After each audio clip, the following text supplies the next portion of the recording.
Hey there, fellow modelers, Face here.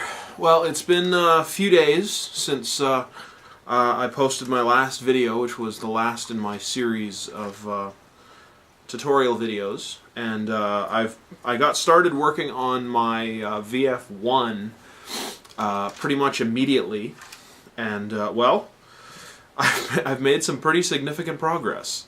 It's not glued together yet. But the fit is so tight that it actually will hold together just on its own.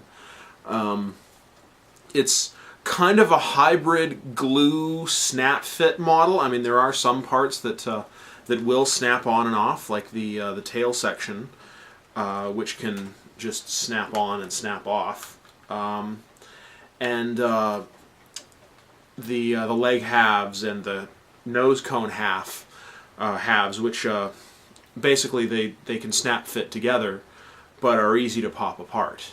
But the fit is just awesome. I've had only one tiny little issue, and I think it was my fault. I can't say for absolute certain, but I didn't have any trouble when I was dry fitting. It was just when I tried to assemble it right there on that little intake. There's a little bit of a gap, and I think it's because I got some masking tape on the intakes there before I assembled it. I think that tape may have kind of been a bit of a hassle for the fit, but whatever. Anyway, as it is, you can see the swing wings function. They move in unison. The detail on this thing is simply staggering. I mean, if you take a look at the one side there, the engine cover can be removed and displayed with the engine visible. I've decided to do one side closed and the other side with the panel open, essentially with the hood open.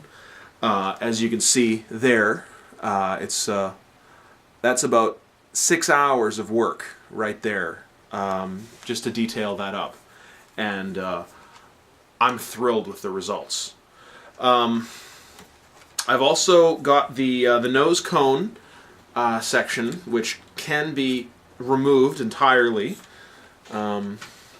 which is in fact accurate to the animation. The nose of the Valkyrie can be removed and can be jettisoned essentially as an escape pod, as is done in one of the early episodes of the series. But you can see the canopy is taped off, but it can still be removed, and you can see the detail inside is quite nicely done. This is about probably another 8 hours or so worth of painting done to make that to do that up like that. Hasegawa, incidentally, really went above and beyond. You probably can't make it out very clearly in the video, but it has an actual HUD, a clear plastic molded HUD, in two parts, which I attached using white glue. Actually, it was the same stuff, micro crystal clear, that I used for the windows for my protector model a couple weeks ago. Overall, I'd say I'm maybe 35% finished.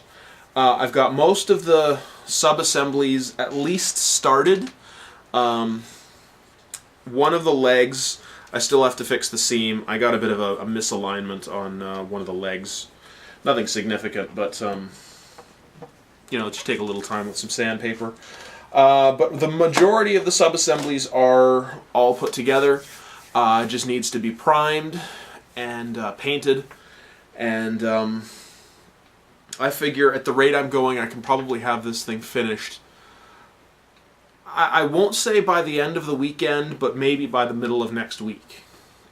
And hopefully by that time, the photo etch set for my YF19 will have arrived.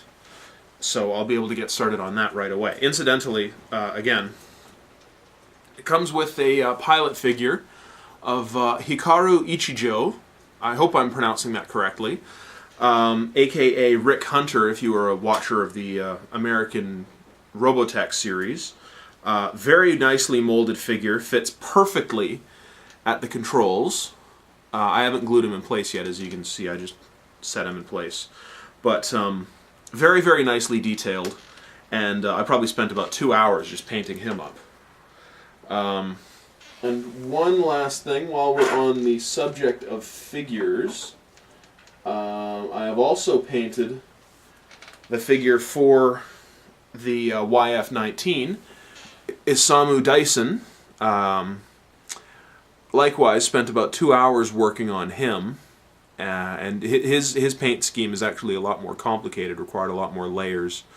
The yellow and black shoulder stripes, the pads, as well as some of the details on his helmet were provided as decals, but I decided to paint them because I hate decals, especially little tiny ones. But I'm very, very happy with how both figures turned out. So I'm going to get back to work on this. I've got a couple more coats of primer I've got to spray on some of the other sub-assemblies, the gun pod, for example, and the vector thrust nozzles / feet, which haven't been painted at all yet. So I'm going to get to work on those, and I'll have another update probably in a couple of days. So to everyone out there, thanks for watching, and happy modeling.